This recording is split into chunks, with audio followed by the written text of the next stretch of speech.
Okay, can you hear me now? Yes, perfect. Great. Hi, everybody. Let's start the meeting.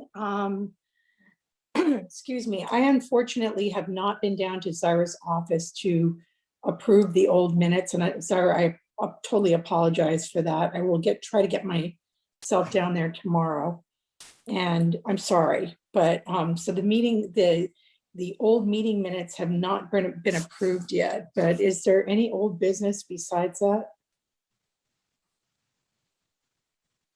So the minutes have been approved, they just haven't been signed by you, but that's fine. You can just let me know when you're coming in, and then I will. I'll try to come in tomorrow. Okay, I'll call you though. yeah, that works. All right, thanks so much. Okay, so good evening, everybody. Good evening. Hi. So what do we have tonight, Sarah? Anything? I'm sorry, I was not here the last meeting. Katie, do you want to mention the in-person versus Zoom? Yeah, so Zyra sent out a doodle poll just to get a feel for what the committee would like to do going forward, since council is going to allow hybrid in-person meetings for our committee meetings going forward. And just from the people that responded, which was majority of the committee, it sounds like everybody wants to continue virtually. So, I mean, that's great. We will just continue doing everything on Zoom. So, I mean, unless anything else comes up, I'll let you guys know, but we'll just continue on with our same format. Okay. And I think that's the only business I had. Sounds good. Okay, so is there any new business? Anything anybody want to discuss? Okay.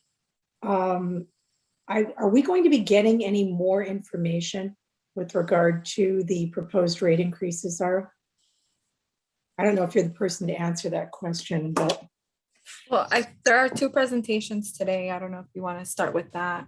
Okay, why don't we do that then? Let's start with the first one. Who's first? I believe it's going to be Paul with the city. Yes. And then we've heard, I think last week was the wastewater, and now we're moving on to the water utility rates. So the next two meetings are going to be focused solely on the water rates. Okay. Hi, Paul. Oh, hi, Brenda and everyone at the committee. And I'm Paul Chu, one of the two senior engineers at the City of Newberg Public Works Engineering. I will be presenting the water CIP projects for today and the next session as well. On the presentation, I have a PowerPoint file with 20-some slides. I just want to take you through them. For those of you who have been at the rate review 2 years ago, some of them might be familiar. So let's go to the second one if we can. Okay. The previous one, there's a map. Okay, oops. Brenda, I'm so sorry. We forgot to take the roll call. Oh, okay, yes. I'm so sorry. Okay, let's see. Hold on, I got to get back into, I'm into Paul's thing, which I just, hold on one second. Okay. Okay. All right, so looks like from my screen that. If you want, I can take it. Are you okay with that? Go ahead. So Brenda? Here. Melanie? Here. Jennifer? Here. Ned? Here. Wesley? Here. Sean? Here. Ron? Here. And Alexander. Here. Thank you. Thank Okay, you. Paul. I'm sorry All right. for No, interrupting. that's Oh, okay. Thank you very much. Yeah. All right. All right. Let me go back. Yeah. Go to the previous slide with the map there. Okay. Oh, yeah, this one here. This one, you can find the map on the city website. Actually, the master plan. It shows the water system that we have at the city. I want to alert you that there are many water projects are added due to a number of mandatory requirements, and you will see them as I continue with this presentation. What are those mandatory requirements? Does every pipe have to be 8 inches in diameter or larger? Is that part of I it? will explain a little bit in the next couple of slides. If you Okay. can hold on a little bit, Nat. Appreciate your good question here. And I also want to mention that the city has a lot of pipes that are less than 8 inches in diameter, and many are cast iron pipes. So let's go to the next one here, slide number 3. Okay, in this slide here, we say that there are 2 colors, one in black, the other one is sort of brownish red. The red means new projects since the last rate review that has been added to. And to answer your question, Nat, is that, for instance, we have the House Bill 2001. It's also known as middle housing. It's for the densification of residential areas that you can build duplexes, triplexes, and so forth. We have a study and identify streets where we'll have deficiency for the water line to provide potable and also fire requirement. So there are 8 major projects and 1 minor one. And those are requirements that we have to do under the state mandate. Okay. Can I ask one Yes. question? Yes, So they please. say that we've got all this higher density housing, which we can and should do, but do they provide any money for all the extra service lines that we've got to I'm provide afraid for more not. people? I'm afraid not. It's an unfunded mandate. So That's we crazy. have quite a bit of that. The next one, the last bullet note, you see the AWIA, the acronyms stands for America's Water Infrastructure Act. It's a risk assessment and emergency response. It deals with seismic and other risk factors. And that one is also another one that we have to deal with, and how should I say, there will be no funding, and it's a requirement that we have to do. And every 5 years, we have to review it. So Paul- those are the things. Okay? Excuse me, Paul, can I ask one question? Yes, there's- please, Brenda. There's no developer input in terms of funding for this?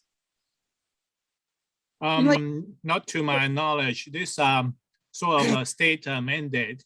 And so we have included them in here as part of a list of projects for the next 5 years.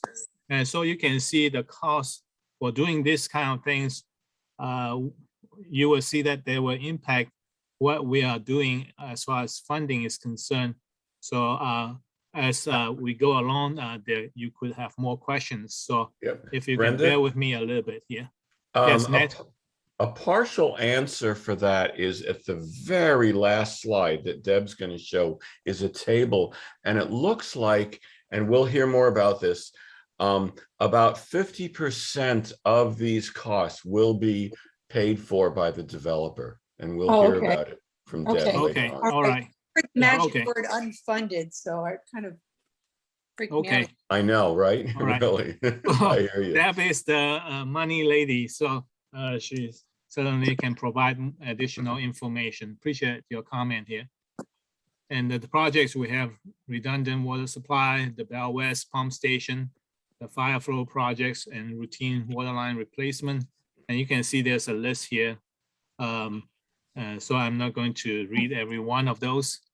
And then let me continue to the next slide if we can, slide number 4. If you have any questions, feel free to stop me, okay?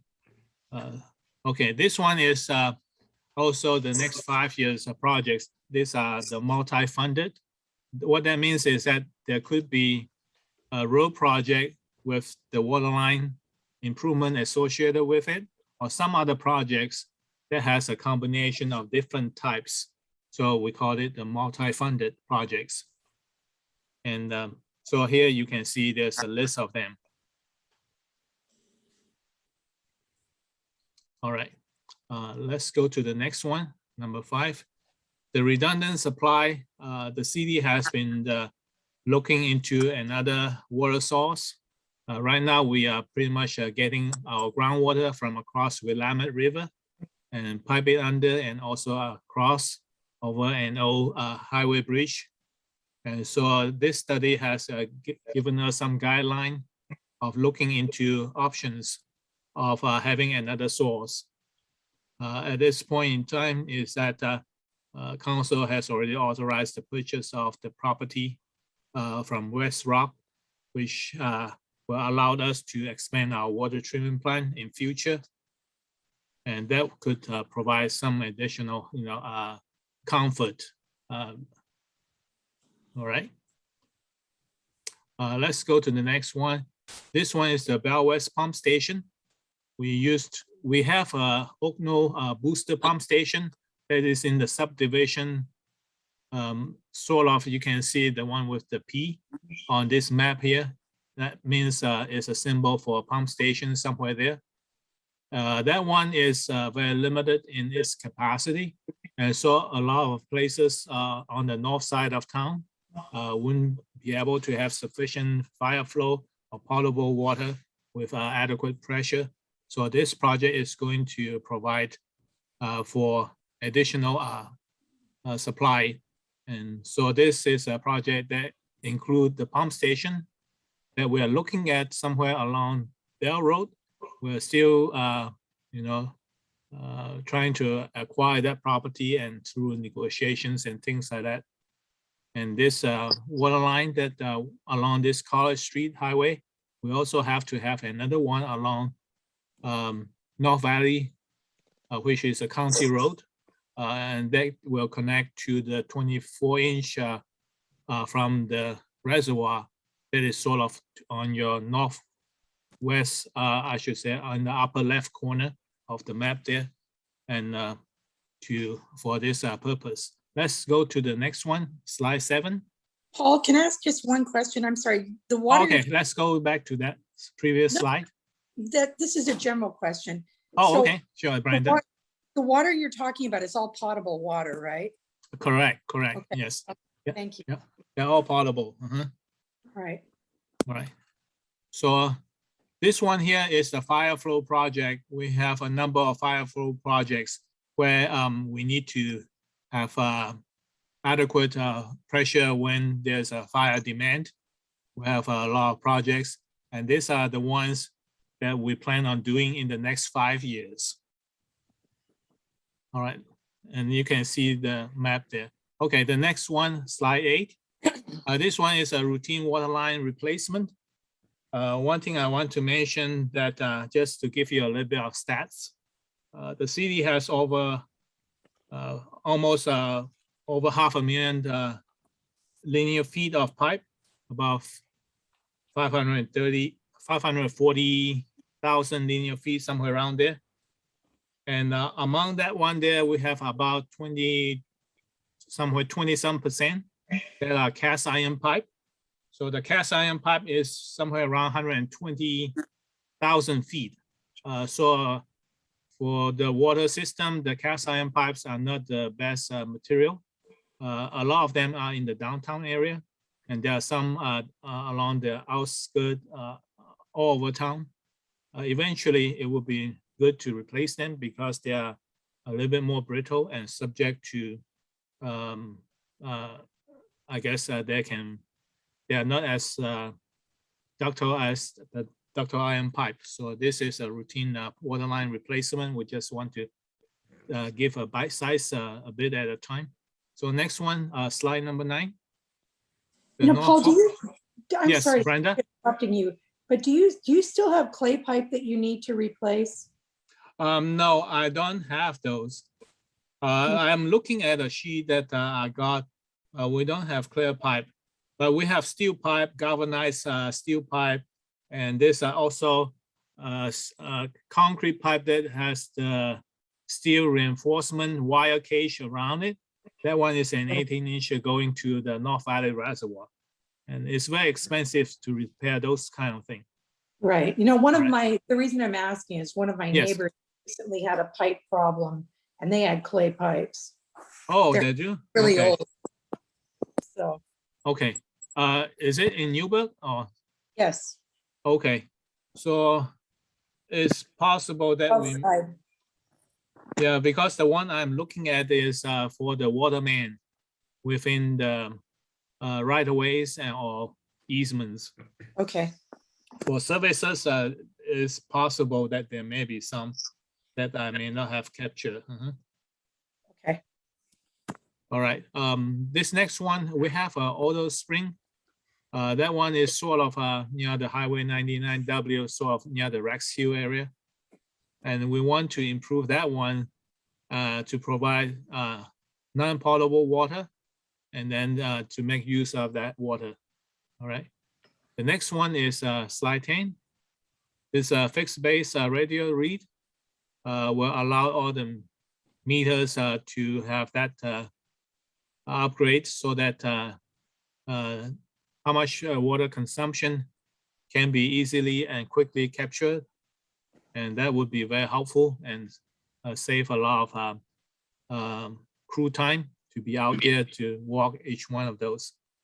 And if we have any abnormal water loss, we could also kind of find it a little bit quicker or easier that way. All right, next to the slide 11.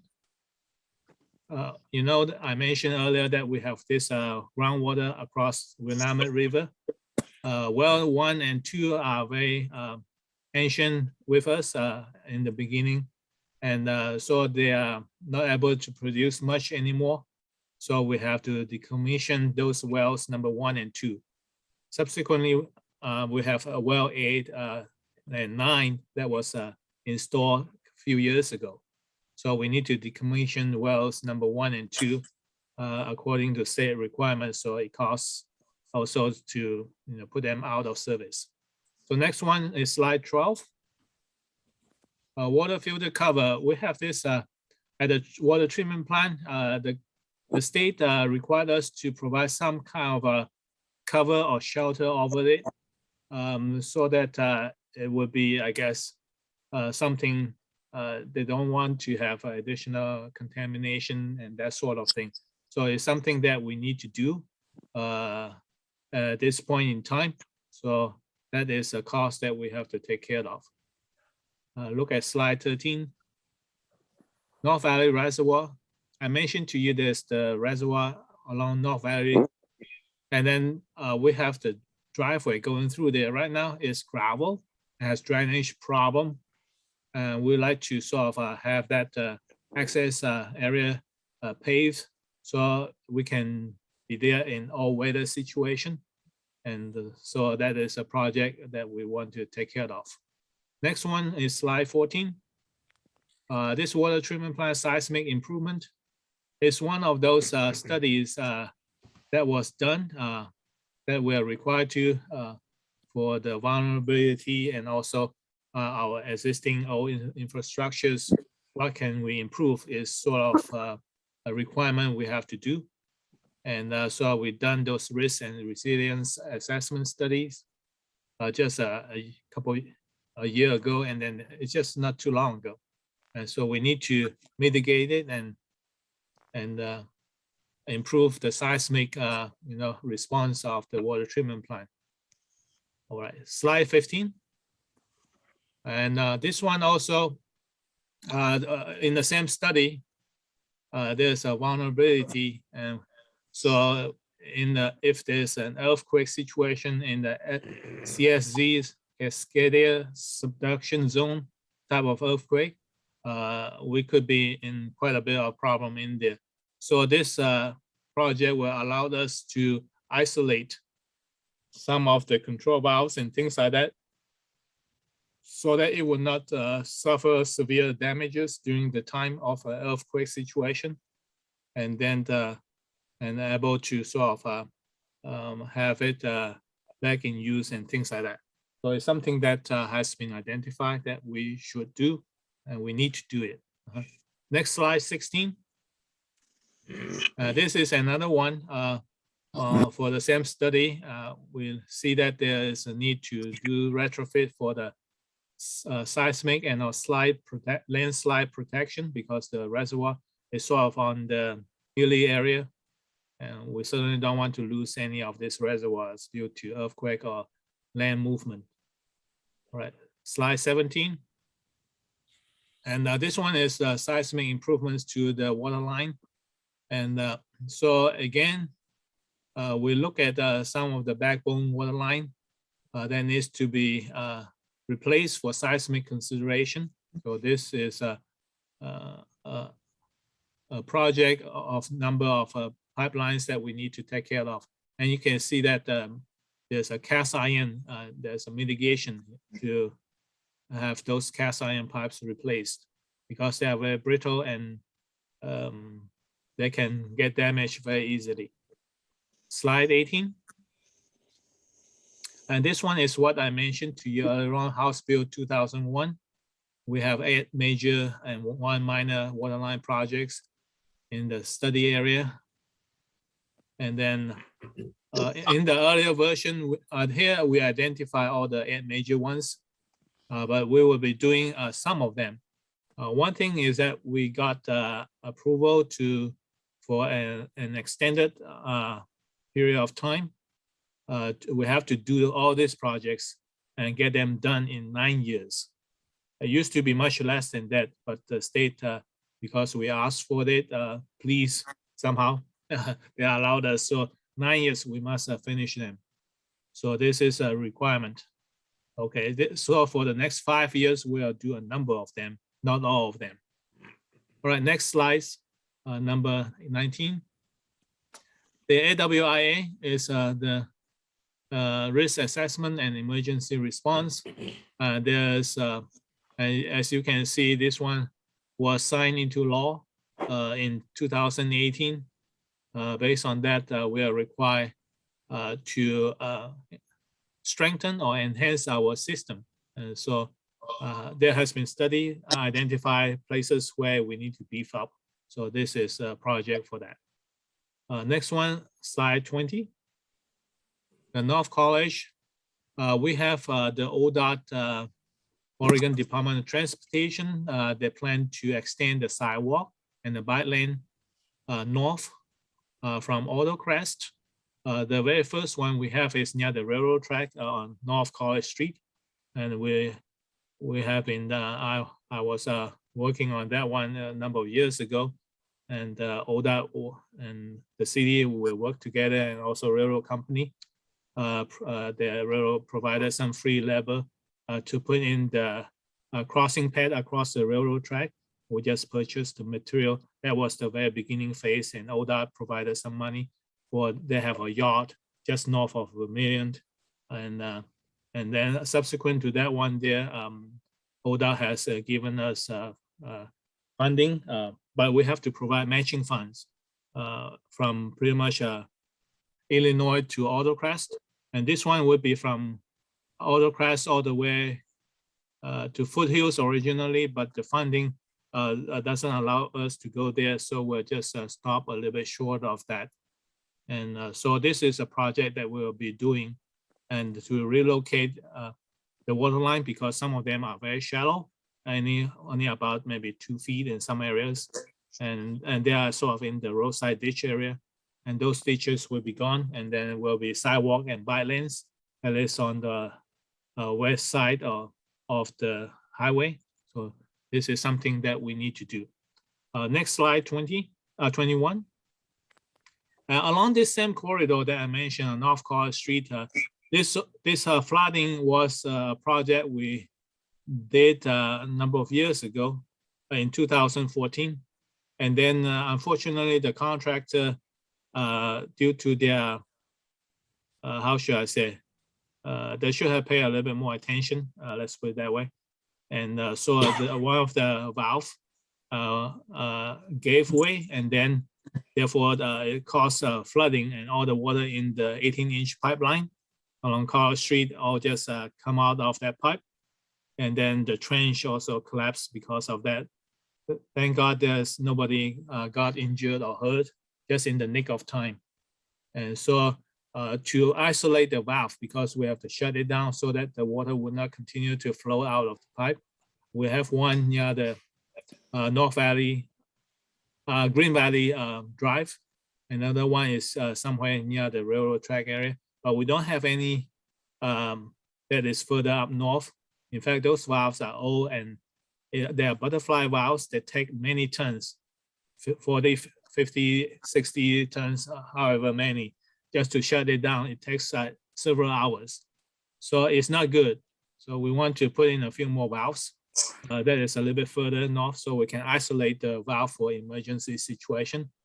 God forbid if we don't have this sort of thing again. So that's a project. So I'm giving you a little bit more detail than I guess. So bear with me. Let's go to the next one, slide 22. This is a combination project. We have this area road from 99W all the way to the Newberg High School that will be receiving new bike lanes, new sidewalk, and the road and everything in there.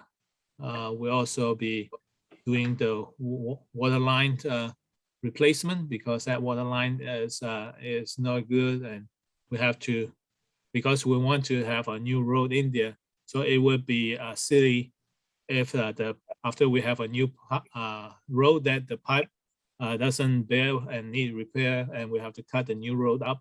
It's just not good. So it's time for us to have that water line replaced as well. And so that's part of the project prior to the, as part of the road project. Okay, next one, slide 23. The Northeast Helm Drive water line extension. This is sort of along the Highway 240, all the way across the bridge, the Highway 240 bridge right there.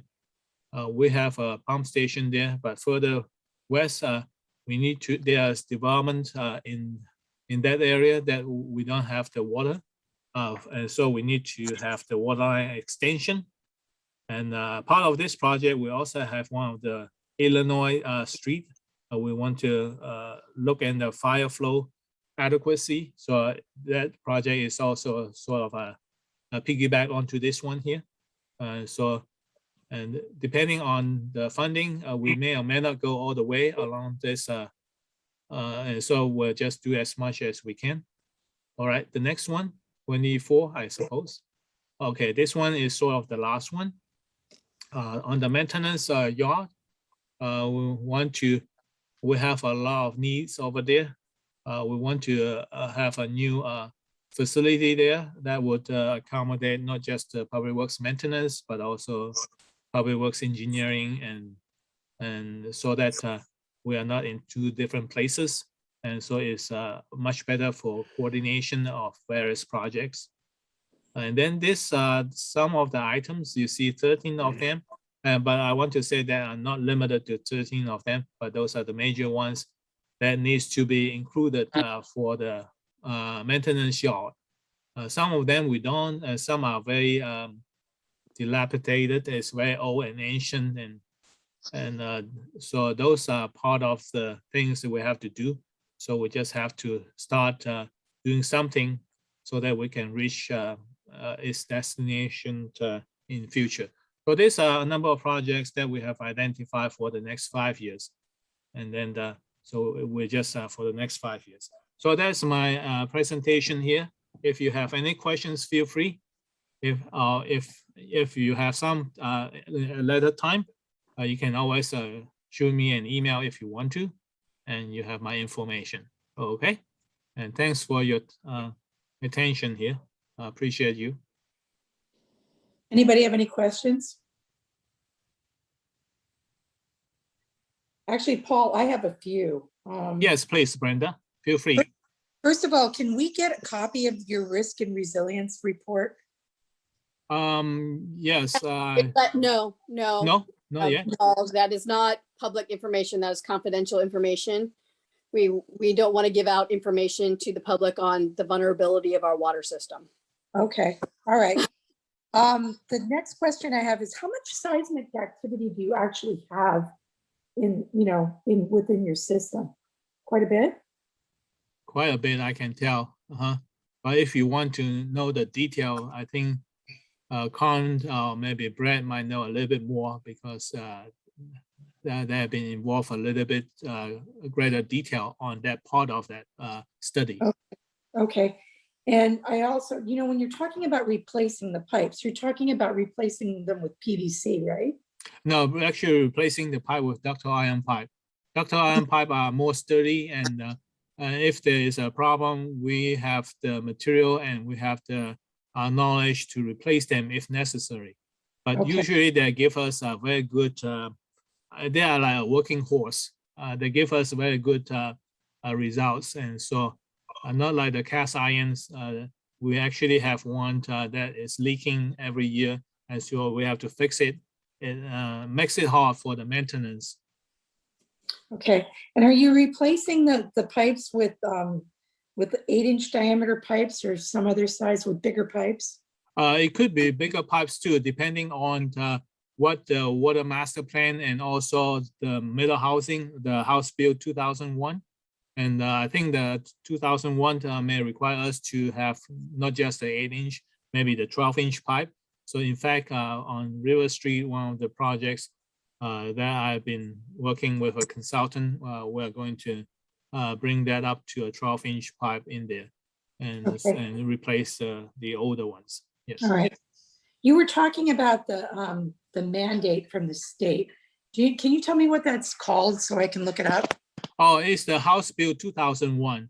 So it's also called the middle housing. Metal housing? Yes, just like house, single family house. So it's called middle housing, Okay. and it's House Bill 2001. If you Okay. Google that, you should be able to get information. Great. Okay. Brenda, Paul, can I jump in here a minute? Yes, please, Carl. It's not the House bill itself that dictated we do the water lines. What it dictated was we allow for higher density housing Yes. in the residential zones. Yes. And unfortunately, in our older part of town, we have several pieces of pipe that are too small to provide the fire flow to allow for higher densities. We Okay. have multiple pieces of pipe that are 2 to 6 inches in size in the old part of town. So that's where that mandate comes from. Okay, is this new higher density housing or existing? This is to allow for new. New. Okay. Yes, that's right. All right. And I know Ned said something about you're gonna be talking about contribution from developers in terms of the new development, right? I will. Okay. I'll touch on that. Sure. Okay, perfect. Then I will stop that.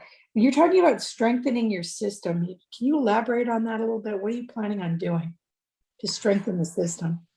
Well, I think it's more of the vulnerability. We have a system that more how should I say would have a poor response to a seismic situation, whether it be the conveyance or the pipeline or water treatment plant. And Okay. so if we had an earthquake today, a lot of those would, I couldn't imagine what will happen. And so Okay. those are the situations we want to strengthen them in that sense. Okay. Okay. All right, that's it. Thank you. Those are all You're the very questions. welcome, Brenda. Okay, anybody else? Right. And again, you can email me if you have any questions later on, okay? Perfect. Thank you very much. I You're very appreciate welcome. that. Oh, that's great. Okay, and we have another presentation. Nobody has any questions? Yes. Let's see.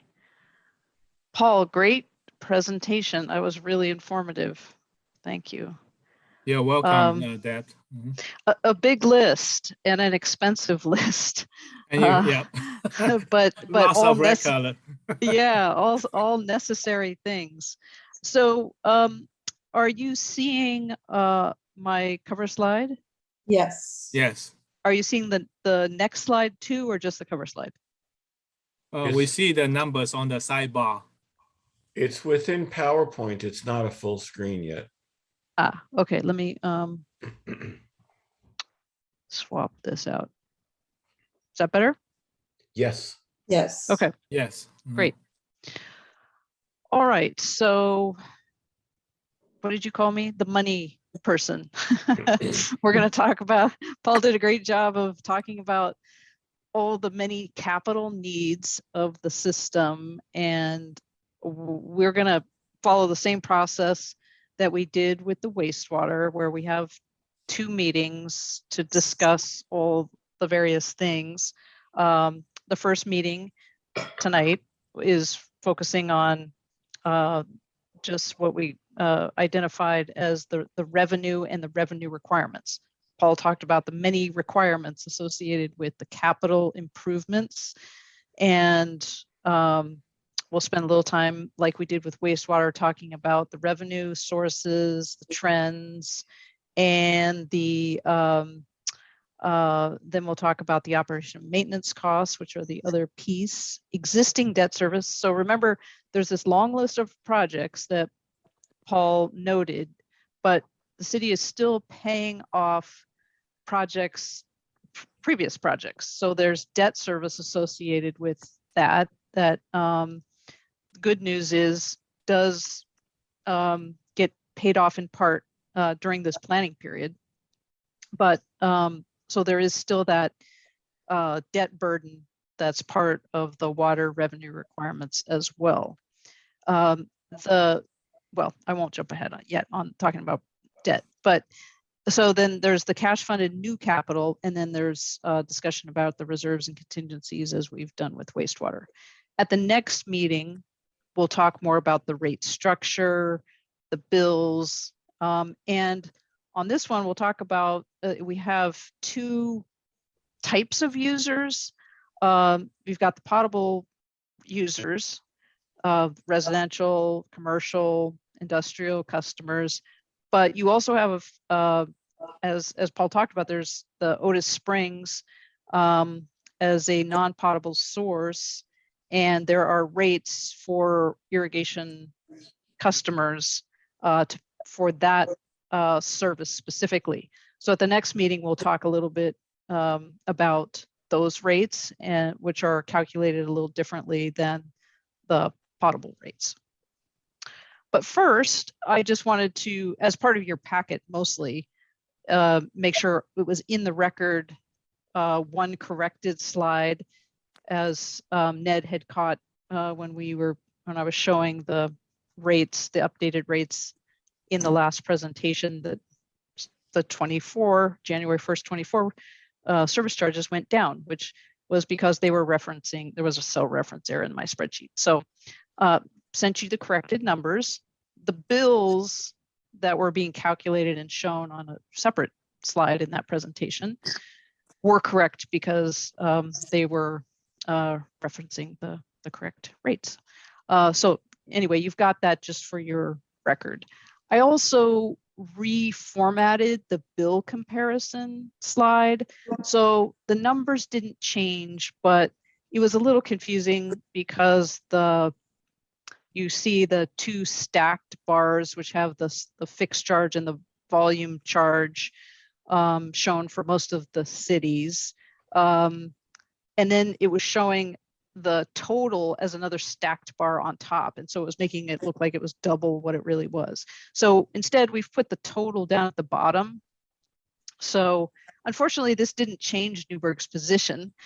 This was just a reformatting. And so you can see the total is in the table at the bottom, and the individual rate components are in the bars. Okay. Can I ask a simple question on this? Sure.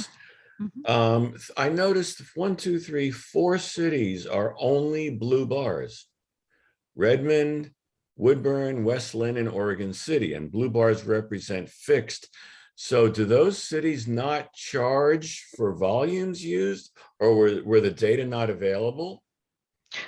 So what happens is these cities, so you notice that this is for the bill of 500 cubic feet, 5 CCF, Right. which is a typical use. Many cities, well, fewer these days, but as you noted, 4 on this chart, they charge what a minimum charge, and then apply a volume charge if you exceed a minimum amount, the minimum amount of use. In many cases, that minimum is set at 500 cubic feet or higher. So in those cases, it just means that you're going to pay the fixed charge. It includes your 500 cubic feet Okay. of water. If you go over that, then you're going to pay a higher rate that includes a volume component. So if I would have shown you a bill for an 800 cubic foot customer, Mhm. then you would have seen for those cities also the orange, an orange component as Okay. well. Darn, here I thought we could get those bars higher so we wouldn't look so bad. I Oh, like the well. way you're thinking, but yeah, but it is, since you pointed it out, it's worth noting that Newberg's orange bar, or you know, the proportion of orange to the total is significantly higher than a lot of most of these other cities. And we've been working to remedy that, to stabilize the fixed versus the volume components, so that revenue is more stable. And you have come a long way, but as you can see, some of these cities charge basically the average customer, it's a flat charge. So just worth noting. Okay. We will bring back at the next meeting a similar slide like this for water. And then as we go complete the process, then we'll show all the utilities together for the total utility bill. So that will be coming. But we will first start kind of at square one with water utility and talk about the revenue sources. Like wastewater, this is an enterprise fund, which means it's funded with revenues of the system, not general fund taxes and things like some of the other services provided by the city. So water rates are the primary source. Other fees and charges for specific services like developer review kind of services, permitting, things like that. There's a little bit of interest on reserves, and then systems development charges. And while one thing that's important to remember about systems development, well, there's a couple of things. One is that while you may have projects that are, 50% or more SDC eligible, if you don't have the SDCs in the bank to pay 50% of that project, you still have to front the cost with rates. So SDCs are great when the money is there, but growth occurs not in an even, kind of way generally, because a new subdivision will come in, they'll pay the permits, and then maybe you won't see anything for a little while, right? In terms of other developments. So it can be very lumpy in terms of when the revenue is received by the city. And you have to have infrastructure in place before the development occurs. So there's some issues with using SDCs for, cash funding improvements. What you'll see as we walk through this is, for water, a lot of the debt service that was used to put in place projects or improvements specifically for growth, that is being paid off with the SDCs. So because SDCs can be used both for debt service and for cash funding capital. So an important source, but also a complicated one somewhat. This is the history for the water rate increases. I think the last one I had 10 years, but I wanted to be sure to show that in 2011 and 2012, the water system had double-digit rate increases of slightly over 12%. And that was because, remember where I was just talking about the debt service, that when the city entered into loan agreements, it promised that it would charge rates that were sufficient to cover the debt service plus the operation and maintenance costs, and an amount over that as a cushion, and they call that debt service coverage. With the recession that occurred and development had slowed down, people were using less water to save money, and most of the revenue was coming in through the volume charges, not the fixed charges. Revenues came crashing down, and the city was not able to meet its debt coverage requirements. So in that situation, the city is compelled to raise rates to meet its obligations. And so that's why you saw those significant rate increases that occurred in 2011, 2012. The good news was that we were able to follow that with low or no rate increases the next 2 years. But that came at a cost to some of the other utilities. Like you can see that there was a cutting of capital, shifting of some operation and maintenance costs to sewer and storm, because things continued to be tight. But after those double-digit rate increase, there was a reluctance to continue to have significant rate increases. The next 2 years, as the city was preparing to do an update of the master plan, the water master plan, there were some improvements that were out there that were known and needed to be prepared for. And so and because there hadn't been, you'll notice, the prior 2 years, 0 or 3%, often what happens when that with, going with sort of, cutting back and saying, oh no, we can't have a rate increase. Well, then the next year we had to have kind of double the rate increase. So instead of having 3%, 3%, 3%, 3%, it was 0, 3%, 7, 7, right? So, this is a good example of what can happen if there is, if you don't continue with regular increases. So then the master plan was completed. And from there, it has been rate increases that have been trended slightly above the inflation rate to meet the needed improvements. So it was quite an interesting history. And this is so there's another survey that came out. I showed you last at the first meeting for wastewater, a survey that was specific to the wastewater rates in the wastewater industry. This survey is one conducted by the American Waterworks Association every 2 years, and it tracks what both the average rate increases for water and wastewater compared to the consumer price index.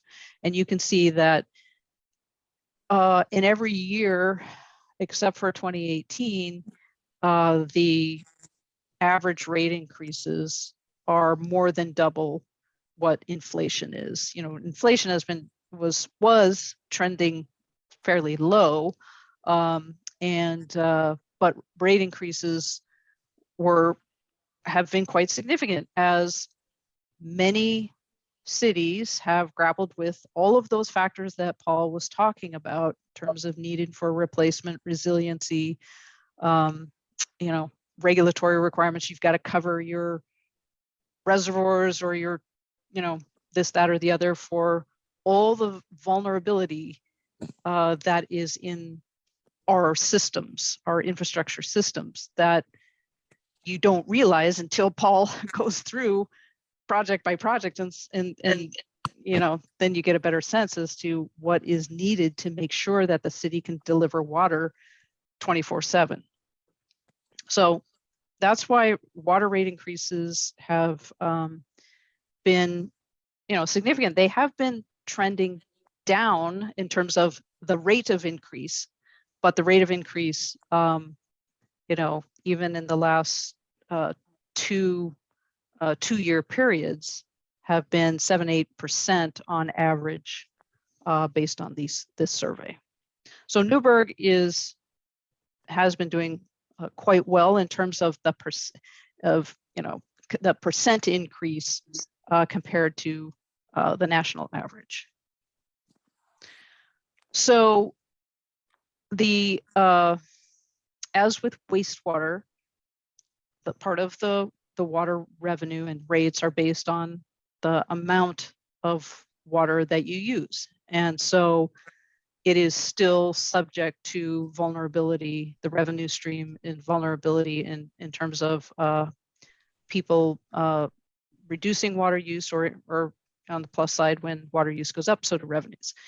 And it's more pronounced for water because weather is a larger factor because of irrigation. Not an issue for wastewater because you only get charged for what you use in the winter, which generally there isn't irrigation happening. So you can see that, and it's very hard to predict the weather. We try, but we use a multi-year average and then, do the best to, just try to balance risk in the forecast.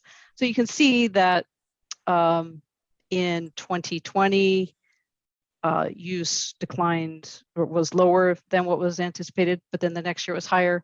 And then it's estimated to be about what we had projected in the prior financial plan. So Excuse me, Deb, yeah. Just a quick clarification. Sure. Is this graph for Newberg? Yes. Because you were national on the previous one. That's why I was asking on this one. Yeah. Yep. Now I'm back to talking about your actual your numbers. Yes. Thanks for the clarification. Mhm. Yep. So but it's probably not this kind of pattern. The red bar is probably also indicative of what happened in the rest of the region because everybody's impacted by the weather. But this is specific to Newberg. As with the wastewater accounts, so the other piece of other factor in terms of the revenue for the utility rates is the number of accounts because that drives the fixed charge revenue. And as with wastewater, the number of accounts did actually increase more than what we had projected. So that had a positive impact on revenue received. This chart shows you what the current rate structure and rates are. And as with wastewater, there's your fixed charges and then your volume charges that vary based on the customer class. We have more customer classes than wastewater, and the meter charge varies by the size of the meter. And so there's a flat service charge that recovers billing and customer service kind of costs. And then there's the meter charge that increases with the size of the water meter. Most residential customers are served with a 3/4 inch meter. And the size of the meter does have an impact on the cost of replacing the meter. Obviously, the bigger the meter, more expensive. It's also an indicator of capacity that's needed for the customer. So there are some of the fixed costs are recovered. If you have a larger meter, you're going to pay more of those because you have a larger capacity need to serve. As I mentioned, there are the non-potable customers. There is a 4-inch and an 8-inch meter, and those relative to a potable meter are lower rates, and that's because it's a different product, the potable versus non-potable, and so there are different costs that system is trying to recover, and on balance, it is a lower cost to produce that water. So that's why the rates are lower, and we'll talk more about that at the next meeting.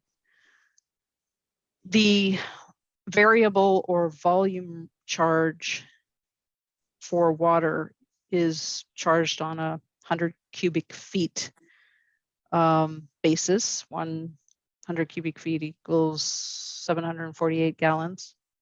And the differences in the rates reflect the fact that customers types use water differently.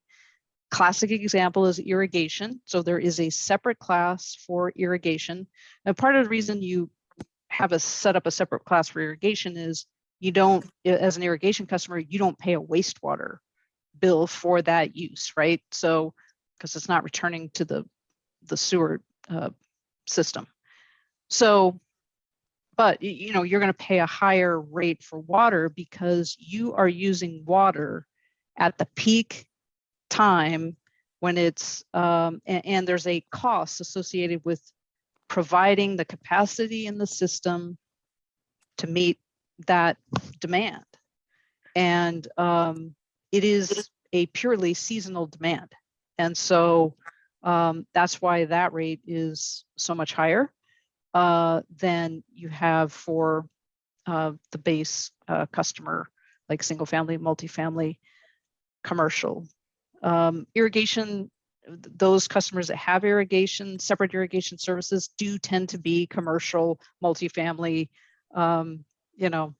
institutional, public, like schools, customers, and it's a class for a particular type of use.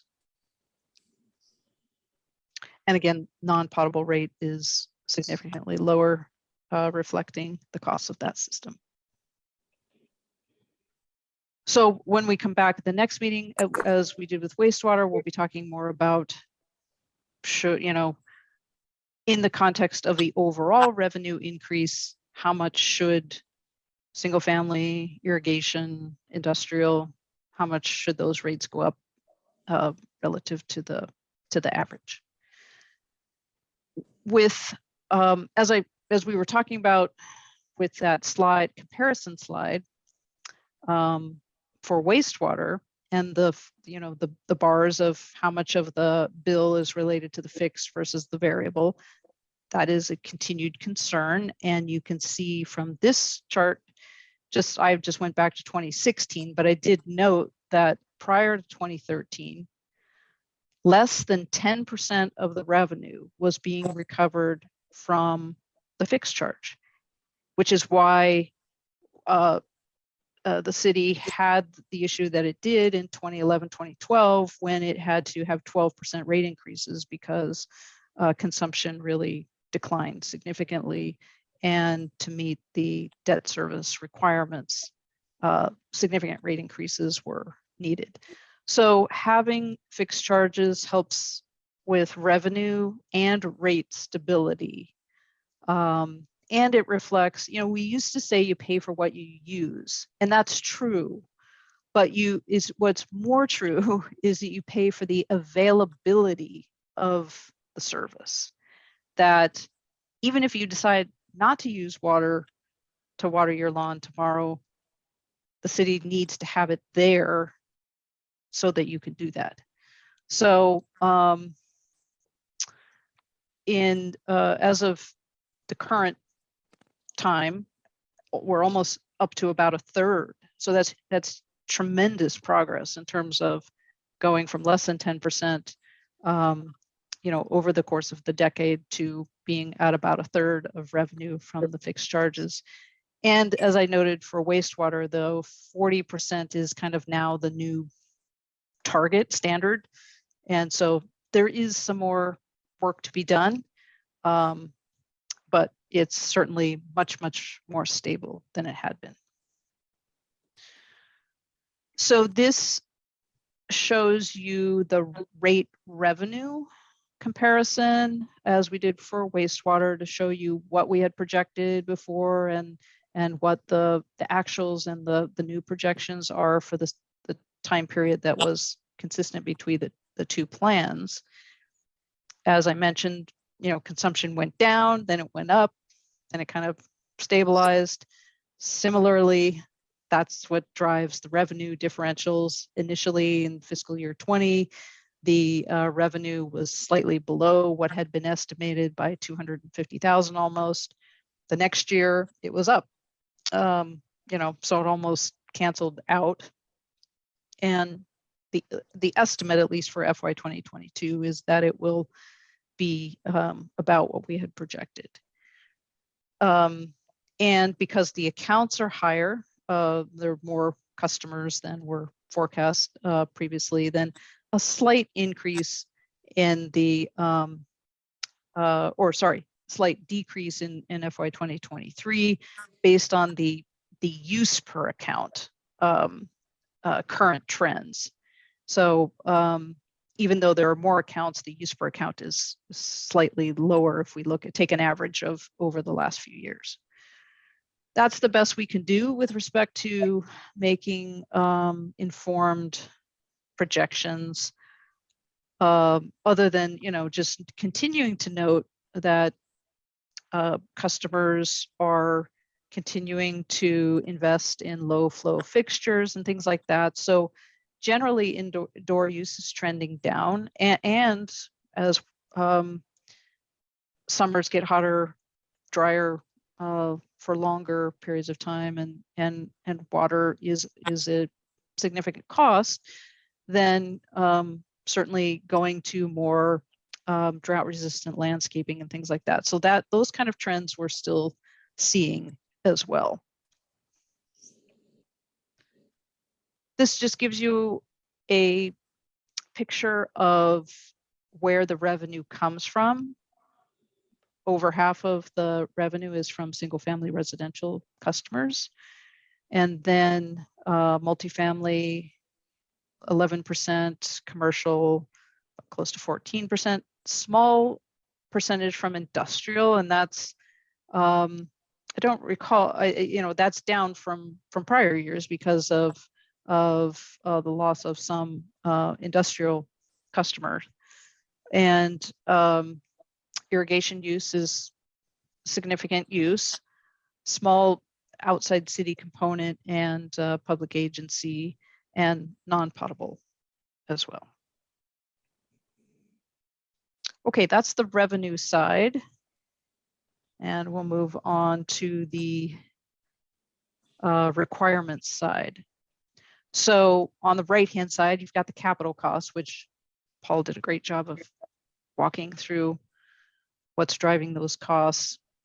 And it is worth noting that, again, I think Paul mentioned this, but when we did the study 2 years ago, the master plan had been done, but the seismic and the middle housing requirements, those are new. So there were a lot of new projects that were identified between when the study was done last and this time around.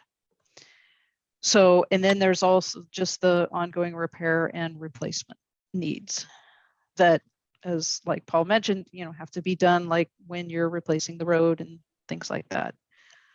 For the operation and maintenance costs, we start with the budget, then we layer in economic factors for projecting what the future costs will be, and then financial policies with respect to reserves and things like that. Customer growth, consumption trends impact the revenue side.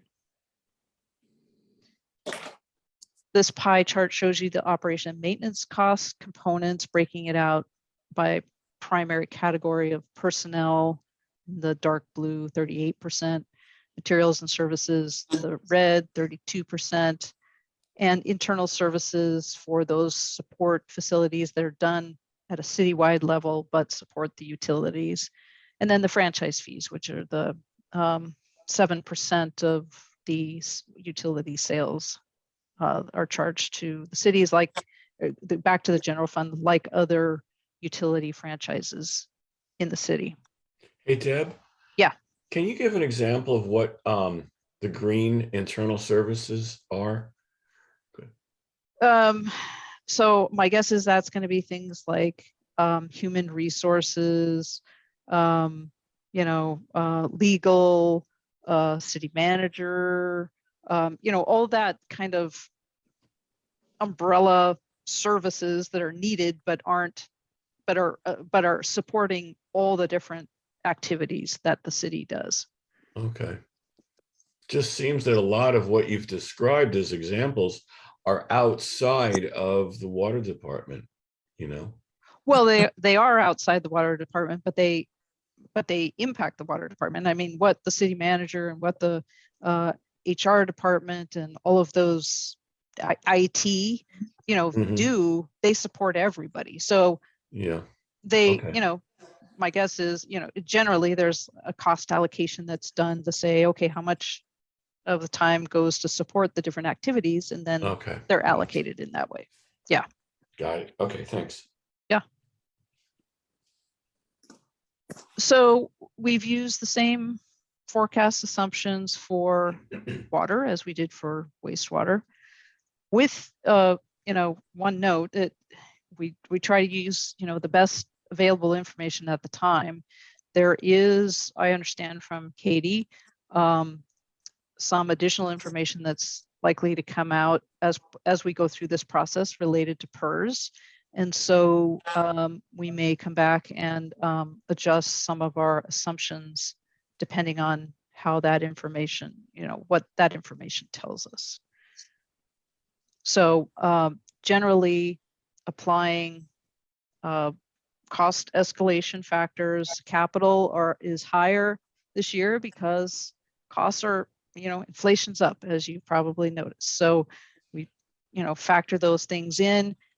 Will that continue throughout the planning period? Hopefully not, but we, you know, need to be somewhat conservative when we're making these forecasts at this point in time. We can also look at the operation and maintenance costs based on the three primary divisions. So this is the engineering division, the operations division, and distribution maintenance division. And this also does a comparison of what the actual costs were in the current plan and the projections on the top with what the prior plan had said. As with wastewater, we have the same dynamics at play here, that COVID reduced, you know, there was some reduced ability to do work and repair and maintenance of the system. And there have been, you know, continued staff vacancies that meant that there was some cost savings on the from an operation and maintenance standpoint. But, you know, deferred maintenance is just deferred. It's, you still have to do it. And so while in the case, you know, we're not seeing the significant reduction in cost that we realized in the fiscal year 21, but generally the operation maintenance costs are slightly lower in this plan than the prior plan. That may change if depending on what we find out on PERS, but because personnel is, you know, a third of the budget, but more favorable forecast with respect to the operation and maintenance, which is a good thing because, as I mentioned, the capital improvements, there were some significant increases in the number and of projects and the cost. So unlike wastewater, where we updated the financial planning model with the new CIP, capital improvement plan, and using the same assumptions, didn't have to do much tweaking to the sequence of projects and the projects that could be accomplished within the rate increase. For water, we had to do several iterations to get this plan to work with the rate increase that had been part of the plan previously, which is the 4% per year. So those additional seismic and middle housing projects really made it difficult to develop a plan that would stay within that 4%. We really didn't want to bring back to you a plan that had a higher rate increase. So you've got the detailed table that was sent out as part of your packet That information does have, and I think that might have been what you were referring to, Ned, for each project, it shows the SDC eligibility. And as I mentioned, that tells you the maximum that could be spent on a project with respect to SDCs. But again, if there aren't sufficient SDCs at the moment that project has to be built, the city will have to use rate funds, reserves, and then potentially then for that project, and then true it up later. So you can see in this chart that has the funding plan basically for the capital. So the bars show you the total costs, and then the green is rates and reserves, and the turquoise is SDC. Not very much coming from SDCs, in fact, not at all in the first 5 years. Is that because there's no SDCs and no growth? No, it's because, let's see, I'm just going to go to this slide for a minute and then we'll go back. Here's where the SDCs are being applied. As I mentioned, there were some state loans that were issued for Reservoir, well, and the parallel river crossing. The first two, the Reservoir and the well, were needed for growth. And so the SDCs have been paying off that debt because those were growth projects. And so that's why in this slide, you don't see the SDCs being used to cash fund projects. Now, a lot of these projects are related to, the seismic and the HB, or 2001, I think, was the middle housing. The issue with that is, while they're, you are upsizing water lines to accommodate additional development, the current water line is serving existing development. So you can't say, well, 100% of that project is needed for growth. Well, no, because you're also replacing your existing line that's serving existing customers. So developers generally will not be building those, and not all of those projects are SDC eligible. So SDCs are an important part, but in this case, for this plan, they're mostly funding the projects that were needed to be put in place to serve new development in terms of supply and storage, some of those earlier projects. This just gives you the information in table format. And, oh, sorry, this is the reserves. So like wastewater, city has done an excellent job of building up some of the reserves to, excuse me for 1 second, to be in a position to stabilize rates when there are these fluctuations in capital projects. The SDC fund balance is not anywhere near what the wastewater SDC fund balance is, and that's because the SDCs have been going out every year to pay debt service. So you're not sitting on as much cash in terms of SDCs. There are some capital and undesignated reserves in the water system. They're not as extensive as were for wastewater. And in order to fund the projects, even with the rate increases that are included, it does, like wastewater, assume that you are going to need to draw down reserves. What's the undesignated category again? Because that's a substantial portion of. Well, it is, because you'll notice that the debt service reserve goes away. Right. So that now is sort of freed up. It's just when it's what's left at the end, what's projected to be left at the end of the year after you pay for your expenses, and then you set aside some operating contingency and your equipment reserve, which is kind of designated for equipment, as it said. And that, so like in 28, 29, that's just the remaining. it's about $3 million.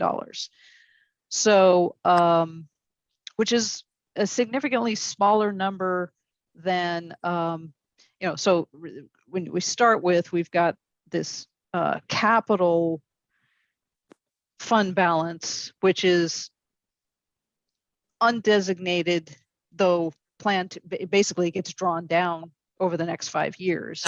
And so, this $3 million can be used then for capital over the next, once you get out in future years to smooth capital improvements. So the good news, this is the really good news right here, is that, unfortunately, the city is on a timeline to do these projects that Paul talked about, seismic and replace these water lines to accommodate higher density development. That is there is a schedule that the city needs to keep. At the same time, you've got existing debt service, but the really good news is after the first 5 years, a couple of the debt, the loans drop off, then the final one drops off such that by the end of this period, you could be, hopefully, debt-free. And that frees up this revenue that has been going to use to pay debt to cash fund projects. It's likely that you're going to need to do some major project down the road. If that's the case, then you may have to issue more debt. But it's really, you're going to be in a great position to, McMinnville was like this some years ago, where they paid off all the debt and they have been debt free and just cash funding projects as they go. And they went from having the highest rates to now kind of in the middle. So it's been, it's tough, often tough to get there, but the light is at the end of the tunnel in terms of the water system and the debt. And that's a really good thing. So this kind of puts it all together in terms of the water fund. So the bars represent the different requirements each year. There's a big capital transfer in the budget, because it's just moving money over to the capital fund to pay those capital improvements in the 5-year CIP. So then you see that the transfers are significantly less and are just kind of being transferred over to fund projects that are additional project costs that are needed. But at a certain point, then that red line, which is the revenues, either matches the expenses or is slightly above the expenses. In those cases, you're adding back your fund balance. So you draw it down, then you add to it theoretically when your requirements are less than your revenues. And then the idea is try to keep those lines, those black gray lines, above that minimum target, which is the dashed line.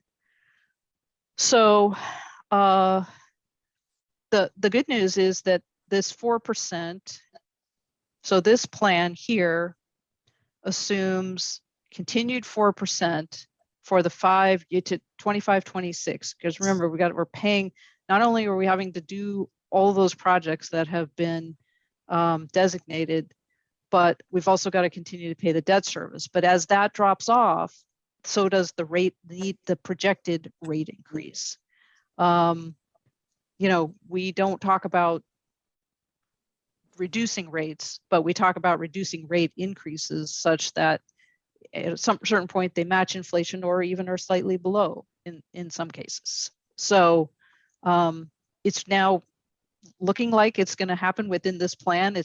It's not going to happen in the short term, though, because you've got some really significant needs. So just remember of our pyramid and what the key foundation for financial. So Paul talked about resiliency of the system. I worry about resiliency to pay for the system, and you do that by maintaining your reserves, addressing the structural components, the fixed and the volume for the rate structure, and then continuing those moderate rate increases such that we can get them down to minimal increases. And then, as I said, we'll be back at the next meeting to talk more about water and the rates by class and rate component, talk a little bit about non-potable and the bill impacts and comparisons, which right before Christmas. But happy to talk more about any of the information that I had presented this evening. Deb, I have a question. How much gray water do we get that's recycled? City staff, anybody? I can't answer that. Okay. I'm the money person. I can jump in a little bit. We can provide about 1.3 million gallons a day. Generally that happens in the summertime, but one of the projects that Paul showed you was expanding the non-potable on the Otis Springs, which is a non-potable source. And then as the riverfront develops, the plan is that we would be able to use some of our recycled water in that area, depending on what development actually occurs and what those uses and needs may be. We are also, based on the council direction, are looking to change our municipal code to require developments, in particular industrial and commercial developments, that can use the non-potable for either irrigation or their processes, whatever they may be, and the non-potable is available, they will be required to use it. We don't have that requirement in our code yet, but we are working towards doing that. Okay, is all of our non-potable water, is that all recycled water? No, we have some that comes from the springs, which are a natural spring. So it's technically a surface water source, but it's not treated in any way. And then the other, and that's about 0.3 million gallons a day can be provided. And then the 1 million gallons a day can be provided by our gray water or recycled. And that can be increased up to 2 million gallons a day if we had customers to use it. All right. So are any of these pipes that you're talking about replacing, are any of those going to be the so-called purple pipes for recyclable water? No. No? Okay. All right. So do you know percentage wise how much of the recycled water is used for non-potable use? As opposed to this non-treated surface waters? Today? Yeah. Well, we only actually have one customer on a non-potable system. Oh. So it's the golf course. And so in the peak of the summertime, they do use the recycled water. On the edges, the shoulder season, they use the Otis Springs.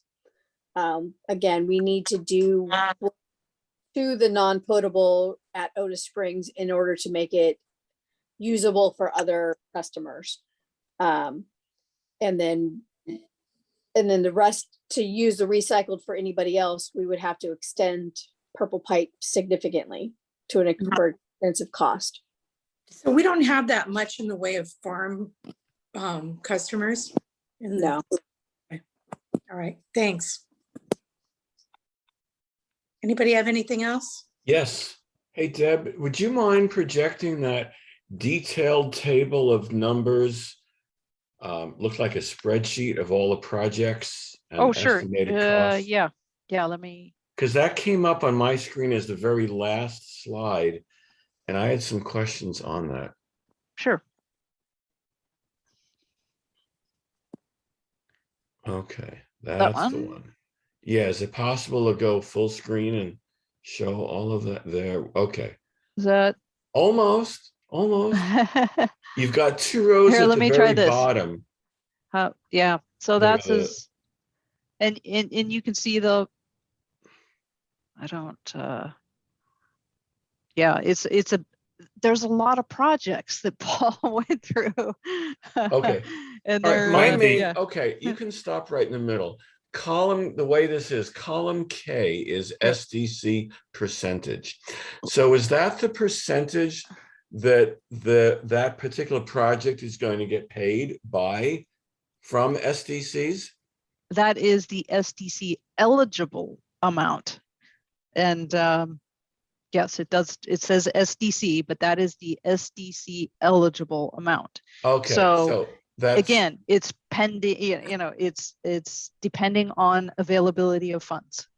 But okay, yes, so it's, yeah, eligible is a different interpretation from what they're actually going to pay from the SDCs, is that right? well, the customers or the new development is going to pay the SDCs to generate revenue to cover that amount.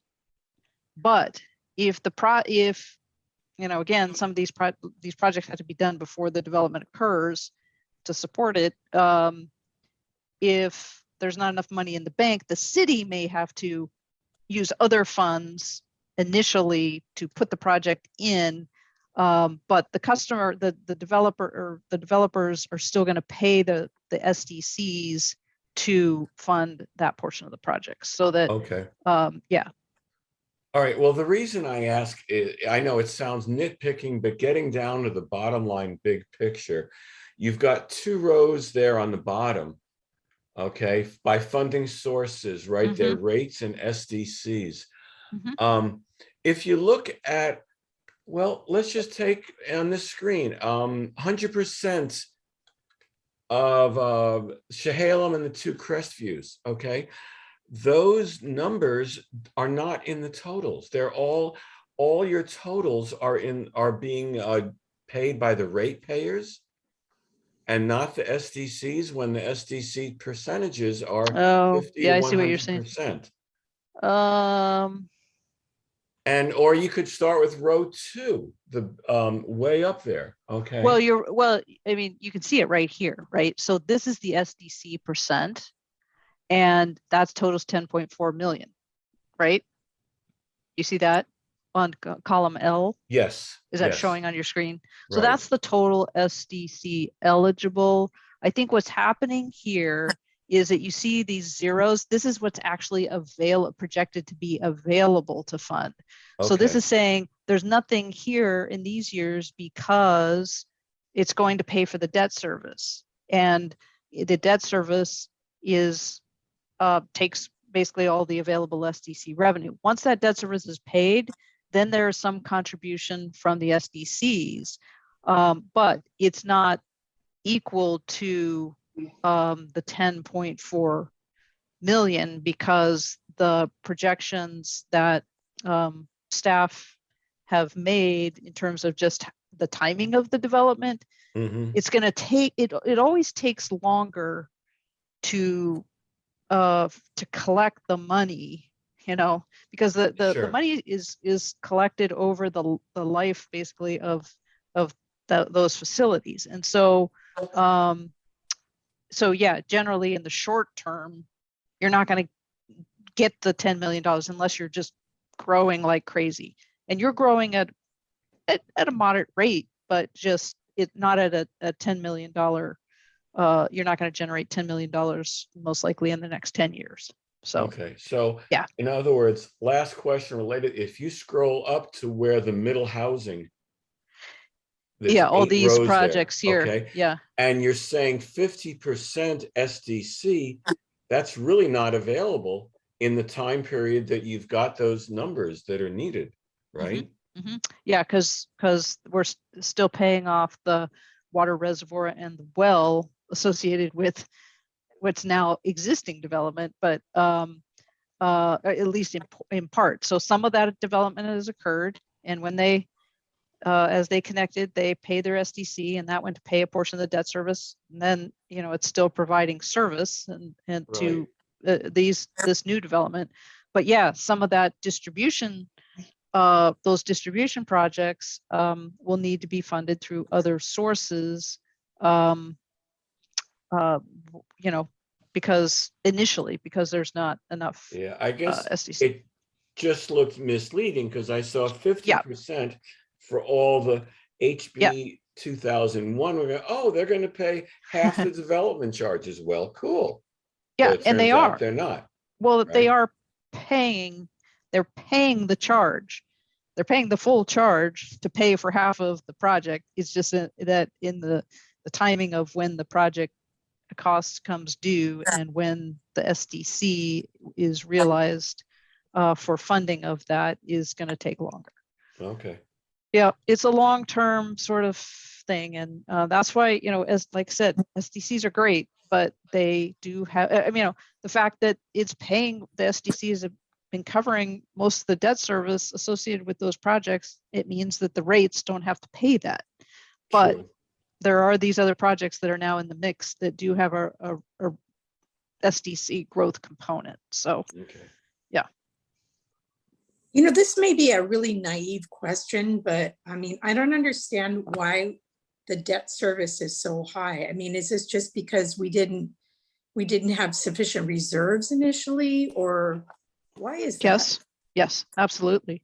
Yeah, this is a relatively new thing. It was, it was only within the last decade that the Citizen Rate Review Committee said we ought to be adding a 1% on to the rate increase to build up a reserve because the city got in such a bind with debt and not being able to meet its coverage requirements. And so even though it was very painful at the time, and it was not a popular decision, the committee took the long view of we can't continue to kick the can down the road. We need to put the utility on a more financially stable and viable path. Okay. Thank you. All right. Anybody have any further questions of Deb?